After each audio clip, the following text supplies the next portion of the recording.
Bueno, muy bien. Ayer recibíamos aquí en La Riva Gente al senador Jorge Larrañaga, impulsor de la reforma constitucional, de la campaña Vivir Sin Miedo, que esgrimía sus argumentos del por qué había que apoyar a la reforma constitucional que se estará poniendo a consideración de la ciudadanía el próximo domingo junto a las elecciones nacionales.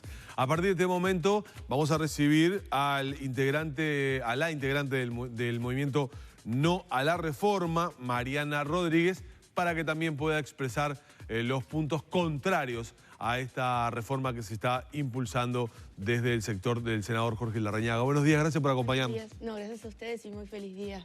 Gracias. Muchas gracias. Bueno, lo primero, antes de entrar a la parte de las argumentaciones, quería consultarte qué valoración se hace de lo que fue la movilización de ayer, que como pudimos ver a través de las imágenes de los medios de comunicación, de las fotografías, de las imágenes de los noticieros, fue una movilización muy, muy importante. Sí. ¿Qué valoración han hecho de eso? La verdad que primero estamos muy contentos porque son meses de mucho trabajo que vemos el fruto claramente ayer en las calles. Somos miles que les estamos diciendo y que creemos fuertemente que esta reforma claramente no es la forma. Se vio ayer, es una pelea que nos llevó mucho tiempo. Pero bueno, ayer tuvimos la demostración de que... ¿Esperaban tanta gente en la movilización o se sorprendieron por la convocatoria? Creo que todos nos sorprendimos un poco. Esperábamos gente, por supuesto, pero no sé si nos esperamos tanta gente o por lo menos a sentir eso, como tantas personas presentes en la calle como el día de ayer. También creo que hay que ser conscientes de la situación que está pasando en los países vecinos, ¿no? Toda la situación en Chile también hace que la gente... Bueno, ¿Vos pensás que eso movilizó más gente lo que estamos viendo en la televisión? Yo creo que que la gente tenía la necesidad también de salir a decir que estamos todos presentes y que esta reforma, tanto en Uruguay como en los países donde se han llevado a cabo políticas similares, no son la forma y es una forma también de protestar en contra. Ayer Jorge Larrañaga acá dijo que era una deslealtad intelectual pensar que si se aprueba la reforma podría ocurrir lo que en Chile. El senador Jorge Larrañaga, con todo mi respeto, también dijo que usar el miedo y el hartazgo de las personas para hacer política no era políticamente aceptable. Entonces, primero, como que no tiene mucho sentido. Y desleal, no... creo que acá lo que tenemos que entender, lo que estamos peleando es que no estamos negando que no haya un problema de seguridad. Primero hay que partir de esa base, nadie lo está negando. Pero creo que si queremos hablar de seguridad también es imprescindible cambiar la mirada. Creo que tenemos que cambiar el foco de cómo lo estamos haciendo en Uruguay. Hace más de 25 años que estamos aplicando medidas como las que plantea esta reforma, que además era innecesario reformar la Constitución para algo como esto. Perfectamente se puede hacer por vía legislativa. Por lo único que se podía argumentar una reforma constitucional era el punto de los allanamientos nocturnos. Todo lo demás se podía solucionar por vía legislativa. Entonces, creo que también tenemos que entender que en Uruguay este tipo de políticas se vienen aplicando. La creación, por ejemplo, de una guardia militarizada, ya la tenemos. El senador Larrañaga fue uno de los que impulsó ese proyecto en el 2010. Posteriormente se aplicó en el 2011 la creación de la Guardia Republicana. Tenemos la PADO también. Hace 25 años en Uruguay que estamos aumentando las penas.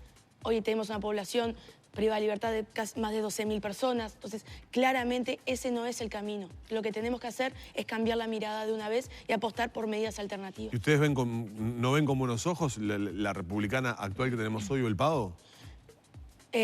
No sé si buenos ojos o no, pero claramente están presentes y los problemas no han disminuido. O sea, el delito ha aumentado.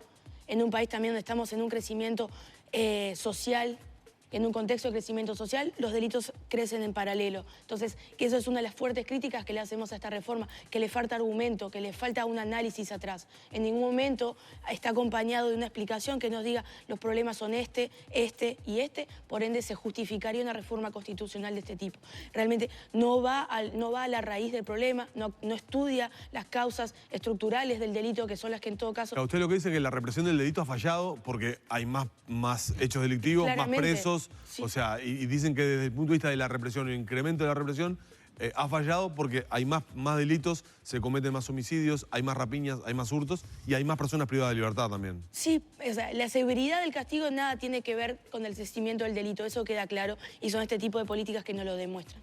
Pero también tú mencionás la cantidad de homicidios que hay en Uruguay, que el crecimiento de las rapiñas, que también hay que entender que Uruguay no es ajeno tampoco a la realidad ni el contexto ni regional ni internacional. Por eso lo que criticamos fuertemente es que acá atrás de esto no hay un análisis. Pero también hay que entender qué es lo que entendemos por seguridad, ¿no? Eso también es lo que hay que comprender. ¿Qué es lo que esta reforma atrás entiende por seguridad? Por ejemplo, como mujer, en esta reforma en ningún momento menciona los problemas que tenemos que convivir día a día. En ningún momento explica ni menciona lo que lleva a que hoy en día haya 22 mujeres asesinadas en lo que van del año en Uruguay. Entonces, no habla de políticas de prevención del delito.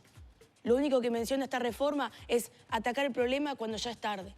Lo único que habla esta reforma es de seguir metiendo gente presa. Lo único que habla esta reforma es de seguir criminalizando la pobreza, de seguir criminalizando la protesta.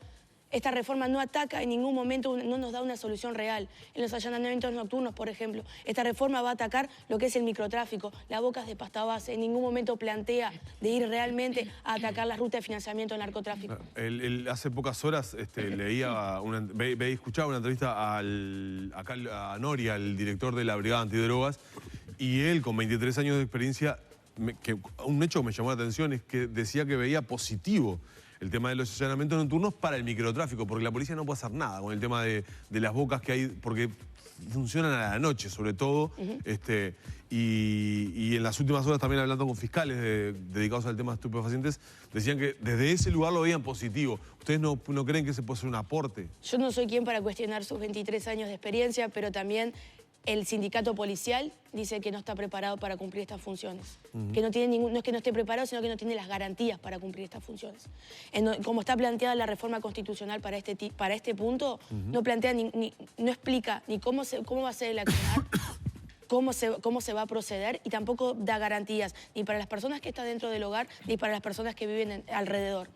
Entonces, es muy poco seria. Es muy poco serio. Quienes impulsan la reforma dicen que la garantía la da la orden judicial que permite el allanamiento y que inclusive en esta reforma hay más garantías de los allanamientos que se tienen diurnos. Es decir, el allanamiento no se hace caprichosamente, se hace con una orden judicial y siempre y cuando esa orden judicial provenga de la sospecha de que en ese domicilio se puede estar llevando adelante algún tipo de actividad delictiva. Justamente, hoy en día ya realizamos allanamientos nocturnos, no, pero han disminuido los casos, o sea, ha disminuido la venta de estupefacientes, no. Un dato, y eso que por lo cual es muy importante entender que esto no ataca las rutas y es ahí donde tenemos que trabajar. En Uruguay tenemos una ley de ley de estupefacientes que entre 2010 y 2017, que son los últimos datos que tenemos, teníamos en Uruguay 8.000 personas privadas de libertad bajo esa ley. De esas 8.000 personas privadas de libertad por la ley de estupefacientes, solo 5 cumplían dentro de lo que es el crimen organizado un rol jerárquico. De esas 5 personas, ninguna es uruguaya, ninguna era uruguaya. Entonces, realmente es ahí donde tenemos que entender que el problema no va por atacar la boca de pasta base. Como la cerremos, al otro día va a abrir en otro lugar. Y parece algo menor, pero no lo es. Mientras nosotros no trabajemos el problema de fondo, el problema va a persistir. Entonces, durante todo este tiempo, todos estos diagnósticos que hemos tenido de la situación del delito en nuestro país, de cuáles son las supuestas causas, no ha sido atacado, no se ha hecho absolutamente nada. Yo no estoy diciendo, ninguno de los que estamos atrás decimos que no se haga. Lo que creo que hay también es que cambiar de una vez el enfoque que le estamos dando. Capaz que de una vez por todas, cuando estamos hablando de drogas, tenemos que dejar de hablar de seguridad y empecemos a hablar de una política de salud pública. Eso también es cuando tenemos que entender que hay que cambiar el enfoque en todo. Pero a su vez también, quienes justifican este punto para reformar nuestra Constitución, dicen que en los países que ellos... que Uruguay es el único país del mundo donde no tenemos allanamientos nocturnos. Entonces también nosotros le preguntamos, ¿pero acaso en los países donde hay allanamientos nocturnos no hay problemas de narcotráfico? ¿Estuvo ahí la solución? No, por eso, o sea, es ahí cuando, como lo mencioné al principio, tenemos que cambiar la mirada, tenemos que cambiar el enfoque, tenemos que dejar de pensar que los problemas de seguridad se resuelven con medidas como esta que al final no van a la raíz. Ayer Larrañaga decía, es decir, respondiendo a las críticas que le hacían ustedes desde la organización No a la Reforma, decía que ustedes se oponían, pero no proponían nada. Nosotros proponemos. Primero que es verdad, nosotros no estamos llevando, el 27 de octubre nosotros no llevamos una propuesta conjunto. Por eso, en verdad, quienes no apoyan la reforma no tienen que poner una papeleta y quienes la apoyan sí. Nosotros proponemos, más que proponer exigimos. Exigimos que haya un debate serio, exigimos políticas responsables, exigimos que se hable, que cuando hablemos de seguridad también se hable de una seguridad integral, que esto se aborde de forma integral, también cuando hablamos de seguridad, mientras no tengamos, la gente no tenga, quienes le falta no tenga trabajo, educación y una vivienda digna, no vamos a resolver el problema. Proponemos también y exigimos que haya políticas preventivas reales, porque no importa si son 2.000 efectivos, 3, 4 o 6, mientras no haya una política de prevención detrás que la acompañe, el problema va a persistir. Entonces nosotros sí exigimos que se dé un debate serio y exigimos al sistema político todo medidas responsables. Mariana, ¿qué grupos están en la organización de esta campaña por el no, digamos? Hoy en día organizaciones son más de 80. Luego de un plenario, hace un par de meses, somos 80 organizaciones que confirmamos en conjunto para trabajar y decirle no a la reforma. Hoy tenemos desde Madres, tenemos el CERPAG, están diferentes organizaciones y colectivos, está el colectivo Catalejo, está, bueno, por supuesto, Amnistía Internacional también, están los Jóvenes Sin Papeleta, que es una agrupación dentro del Partido Nacional, está la Juventud del Partido Colorado. Por suerte somos muchos que estamos, bueno, apostando por lo mismo, ¿no? Sin embargo, ayer, en cuanto a presencia de políticos, solo Daniel Martínez, no hubo referentes de otros partidos de oposición, por ejemplo. Como te digo, igual quienes se han acercado a la oposición son las juventudes, si bien hay que estar claros que ninguno de los candidatos apoya esta reforma.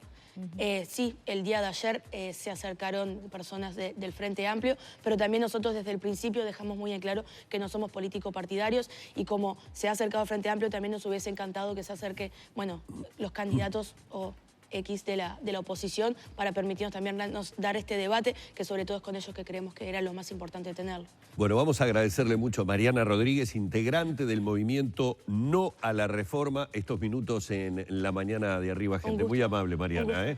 Nos vamos ya a la pausa. Quédense con nosotros. Ya seguimos compartiendo esta mañana de Arriba Gente.